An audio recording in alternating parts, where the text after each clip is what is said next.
Every Hiemstra Productions video is brought to you by none other than Ian himself. Anyways, enjoy the video. Ah yes, the Panzer IV.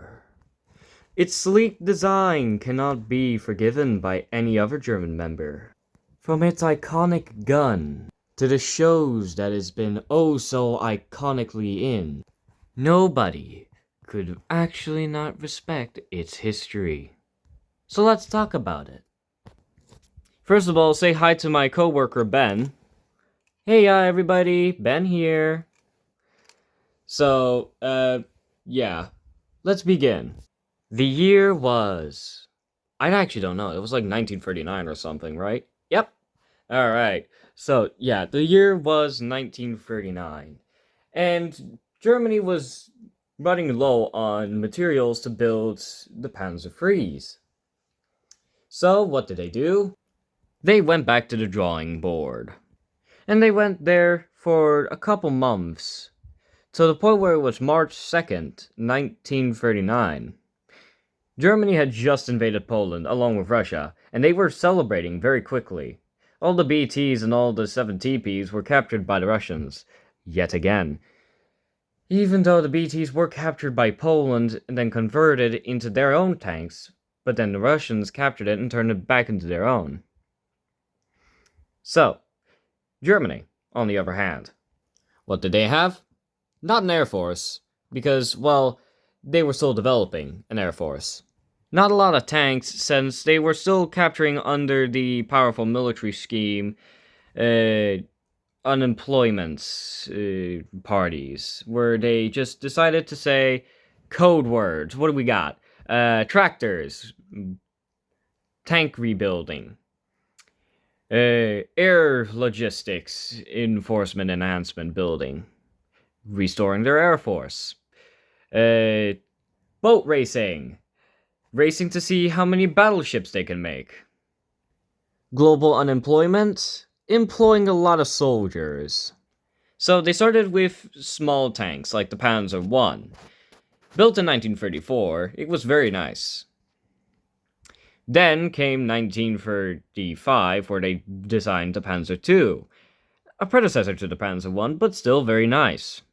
After the Panzer II, the Panzer III, built in 1938. It was a very global institution, and also helped invade Poland, along with Russia. When they ran out of Panzer III materials, they went back to the drawing board, like I said. Now, in 1939, March 2nd, they actually came up with a design, the Panzer IV. For you German folk, the Panzerkampfwagen 4. For you Dutch folk, my lovely boys, the Panzer IV. Now, what Germany then came up with was a design. They got the name correct. Now, what were they going to do with that name? Well, they hired some people to design their Panzer IV chassis. Krupp. In fact, they were mostly interchangeable with Nazi Germany, or Germany, in fact. That they were considered the gold mine, and they already hired Boss to make their uniforms. Now, turn to April here, and we already have our Panzer IV hull. It was proven a success, a mainstay in Field Marshal's operations. They already captured a lot of Panzer 38Ts when they invaded the Czechoslovakian Republic, aka Czechoslovakia. What you see before me is what has actually become the Panzer IV. Here it is. It's a very nice beast, ain't it? I love it much because, well, it's a Panzer IV.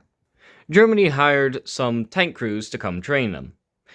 Now, you see, Germany had a lot of training to do, and they were actually beginning to be a lot more enforced with training. Hence me actually saying the Panzer IV was a very great tank.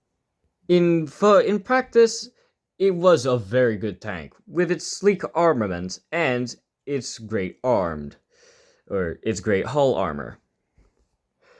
In reality, it was proven a very obsolete model. Having the infantry support role, it wasn't that great. This fine beast of a tank was actually from 1942, in Tunisia.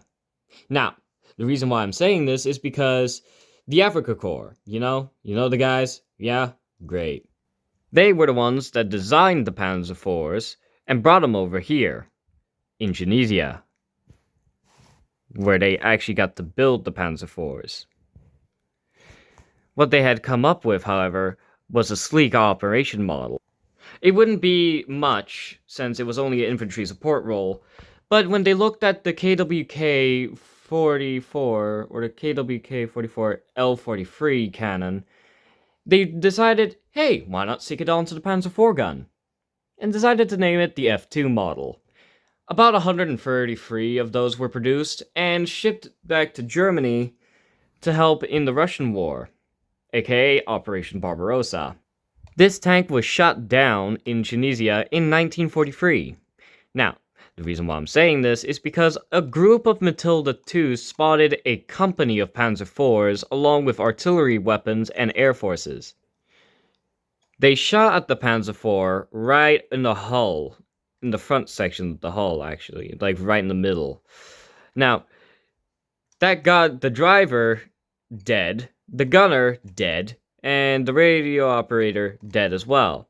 So the two crew decided to abandon the tank and leave it there for the, well, British to catch. The Panzer IV Ausf A was, well, a mainstay. It was an infantry support role. Built in Nazi Germany, or Germany, in 1939, it proved itself very reliable. Although being very over-engineered, the design was made by old reliable Krupp. The engine was a Maybach engine. I don't know the exact model, but yes, it was a Maybach engine. The Auschwitz F2s and Gs had the larger armament and a better engine. Plus, they had upgraded the hull a little. When World War II ended, the Panzer IVs were still being used. In most parts, actually. In Estonia, they still have a bunch of Panzer IVs still in use. In Finland, they had used all the Panzer IVs that they could find, but they found only J variants. The Russians used also a couple of Panzer IVs, but they were obsolete in their eyes, because, well, they liked old reliable Panzer IV Ausf A as an infantry support role. Let's see here. The Italians also used a couple Panzer IVs, but they were obsolete in 1944. The Panzer IV in fiction was actually withdrawn from service in 1953, but if we're counting like real life terms, this buddy was withdrawn from service in 1944.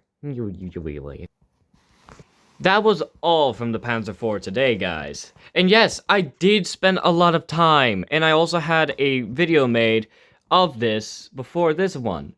But it was actually scrapped because I sounded a lot more depressed, and Ben was kind of threatening me. Anyways, see you guys later, and goodbye.